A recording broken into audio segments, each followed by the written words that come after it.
नमस्कार दोस्तों, अगर आप यहाँ गेट से जैसे ही प्रवेश करेंगे तो आपको लगेगा बड़ा सुंदर तरीके से एक स्टेडियम बनाया गया है।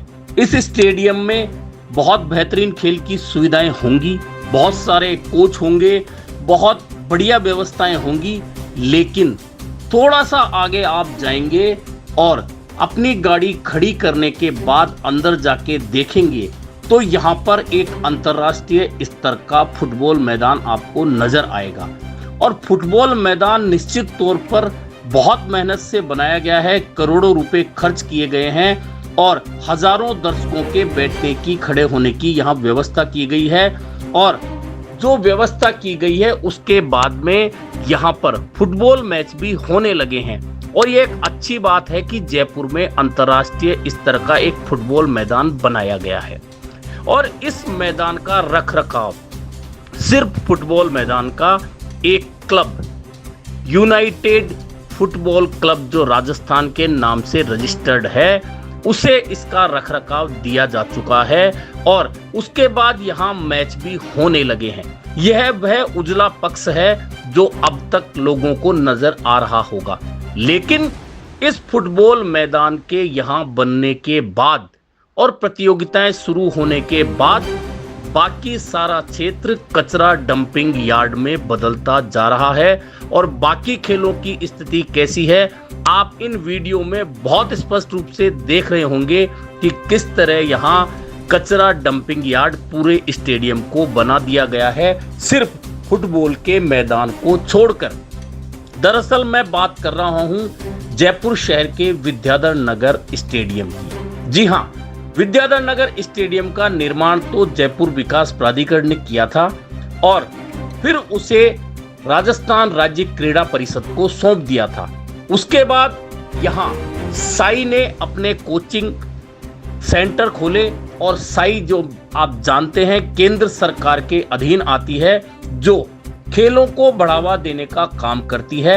यहाँ साई का सेंटर खोल दिया गया जिसमें बास्केटबॉल, एथलेटिक्स सहित कई खेल थे जो साई के प्रशिक्षकों की देखरेख में खिलाड़ी खेल रहे थे। लेकिन राज्य क्रीड़ा परिषद का हाथ होने के बाद, साई का प्रशिक्षण केंद्र होने के बाद और अंतर्राष्ट्रीय स्तर का फुटबॉल मैदान बनाए जाने के बाद इस विद्याधर नगर स्टेडियम की दुर्दशा ज्यादा होने लगी है। जी हाँ, आप देखिए वीडियो में किस तरह से स्टेडियम में घुसने के बाद सबसे पहले जहां खेल अधिकारी बैठते हैं उसके बिल्कुल बराबर आप देखिए वहां खड्डा है, गहरा खड्डा है। और जहां खेल अधिकारी का बोर्ड लगा है वहां पास में ही कचरा भी आपको स्पष्ट रूप से नजर आ जाएगा कि जो खेल अधिकारी को नहीं दिख रहा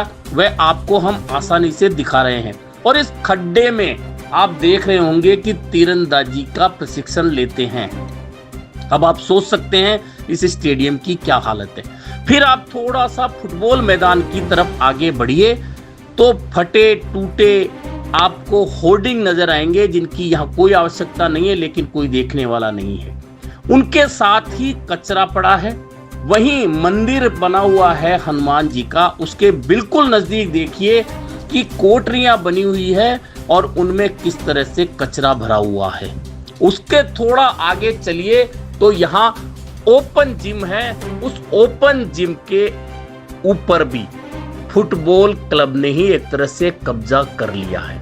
अब थोड़ा आगे चल के देखिए कि एक तरफ आपको फुटबॉल मैदान नजर आ रहा होगा जिसपे चारों तरफ उसको बिल्कुल कवर कर दिया गया है। अब इससे आगे बढ़ेंगे तो बास्केटबॉल का मैदान है। बास्केटबॉल के मैदान के आसपास देख लीजिए कि क्या हालात हैं। उससे आगे चलिए तो दीवारों के पास में आपको कचरा ही कचरा नजर आ रहा होगा। यहीं हैंडबॉल के ग्राउंड की हालत देख लीजिए, वॉलीबॉल के ग्राउंड की हालत देख लीजिए और खिलाड़ियों के लिए जो शौचालय बनाए गए थे वह देख लीजिए, उनकी कितनी बुरी हालात है। टूटे पड़े हैं, दरवाजे नहीं हैं, जालियां टूटी हुई है। बाहर सिर्फ कचरा ही नहीं है बल्कि शराब की बोतलें भी आपको स्पष्ट रूप से नजर आ सकती हैं। फिर यहां से चल के हम पिछले रास्ते से आगे बढ़े तो वहां फुटबॉल ग्राउंड ने एक तरह से सब कुछ बंद कर रखा है। यहां से निकलकर हमने देखा कि यहां वह रबर बिखरा पड़ा है ढेर में जो ट्रैक बनाने के काम आता है। अब आप सोच सकते हैं यह रबर ऐसे बेतरतीब बिखरा हुआ पड़ा है कचरे के ढेर में, अगर खुदा ना खास्ता इसमें कोई आग लग जाए तो आप समझ सकते हैं कि क्या स्थिति बन सकती है। अब इससे आगे चलिए, कुछ लोग पैदल जो यहाँ घूमते हैं उनके लिए रास्ता नहीं बचा है, वे किसी तरह से उस छोटे से रास्ते पर पगडंडी पर चलते हुए आपको दिख रहे होंगे। इससे थोड़ा आगे बढ़ेंगे तो आपको दिख रहा होगा कि यहाँ एक विवाह स्थल बना है और विवाह स्थल ने बाकायदा स्टेडियम की दीवार पर अपना टीन शेड टिका दिया है, यानी कि स्टेडियम की दीवार पर कब्जा हो गया, लेकिन वह भी खेल अधिकारियों को कहीं भी नजर नहीं आ रहा है। चारों तरफ देख लीजिए, आपको सर्वाधिक क्या दिखेगा? कचरे के ढेर। और ये कचरा कहां से आ रहा है? दरअसल यहां फुटबॉल के मैच हो रहे हैं। अंदर आप देखेंगे तो अंतरराष्ट्रीय स्टेडियम जो दिख रहा है फुटबॉल का, उसमें फुटबॉल के मैच आपको नजर आ रहे हैं। मैच यहां लगातार हो रहे हैं। एक अच्छी बात है कि जयपुर में अंतरराष्ट्रीय स्तर का स्टेडियम बना और वहां लगातार मैच हो रहे हैं, लेकिन टाट पर पैबंद वाली सी स्थिति बनाकर यदि आप फुटबॉल मैदान को तो साफ सुथरा अंतरराष्ट्रीय स्तर का रखें, लेकिन बाकी विद्याधर नगर स्टेडियम में चारों ओर अगर फुटबॉल मैच के बाद में पानी के बोतलें जो कचरे के ढेर में तब्दील हो जाती हैं उनके ढेर दिखाई दें, नाश्ते के डिब्बे, खाने पीने की चीजें जो आती है उनके डिब्बों के ढेर दिखाई दें, कचरा चारों तरफ पेड़ों का दिखाई दे, निर्माण अधूरा दिखाई दे, निर्माण के बाद में जो सामग्री बच जाए वह कई महीनों से पड़ी दिखाई दे, तो फिर आप सोच सकते हैं कि इस स्टेडियम की कितनी दुर्दशा हो रही है। और सबसे मजेदार बात तो यह है कि राजस्थान के वर्तमान खेल मंत्री राज्यवर्धन सिंह राठौड़ ने तो शायद खेल मंत्री बनने के बाद इस विद्याधर नगर स्टेडियम को देखा भी नहीं होगा। इतना ही नहीं, यह खैर राज्यवर्धन सिंह राठौड़ इस स्टेडियम को देखने क्यों नहीं आते, इसके पीछे कारण यह भी हो सकता है कि यह विद्याधर नगर स्टेडियम राजस्थान की उप मुख्यमंत्री दिया कुमारी के क्षेत्र में आता है। और दिया कुमारी जब फुटबॉल मैदान का उद्घाटन करने आई थी, इसके अलावा अन्य नेता भी यहां आते हैं, अधिकारी भी मैच देखने आते हैं, पुरस्कार वितरित करने आते हैं, लेकिन उन्हें ना तो कचरा नजर आता है, ना स्टेडियम की दुर्दशा नजर आती है। और पैदल घूमने जो सैकड़ों लोग पहले आते थे, जो अब यहाँ की दुर्दशा देखकर आना बंद कर चुके हैं, और जो बाकी बचे हैं उनके लिए यहाँ रास्ता भी नहीं बचा है। दरअसल ये स्टेडियम जब बना था तो यहाँ बिल्कुल उजाड़ था। बाद में जो घूमने आने वाले लोग थे उन्होंने अपने स्तर पर यहाँ 2 से 2,500 पेड़ चारों तरफ लगाए हैं, जो धीरे धीरे बड़े हो रहे हैं, लेकिन इसके अलावा चारों ओर आपको कुछ भी अच्छा दिखाई नहीं देता।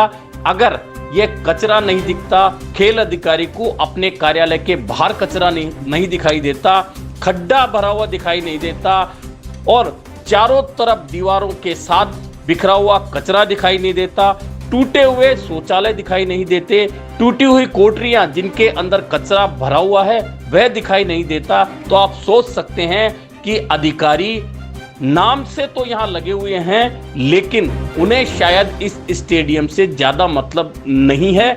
यही कारण है कि अंतर्राष्ट्रीय स्तर का फुटबॉल मैदान बनाकर एक प्राइवेट निजी क्लब को संभला तो दिया गया, लेकिन वह क्लब एक तरह से अब इस स्टेडियम पर पूरे पर कब्जे की स्थिति में आ चुका है।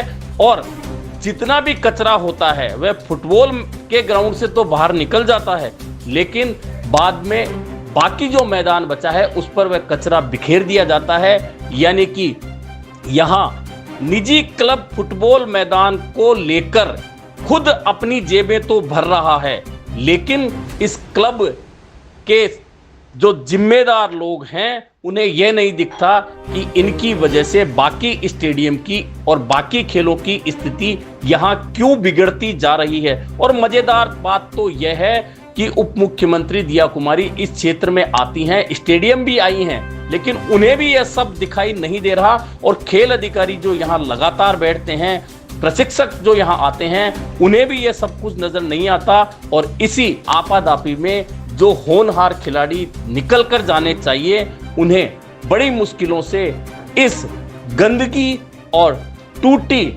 शौचालय की व्यवस्थाओं के बीच, कचरे के बीच अपना प्रशिक्षण लेना पड़ता है। ऐसे में यहाँ के नागरिक और यहाँ जो घूमने आने वाले हैं लोग लगातार परेशान हैं, लेकिन उनकी सुनने वाला फिलहाल तो कोई दिखाई नहीं देता है।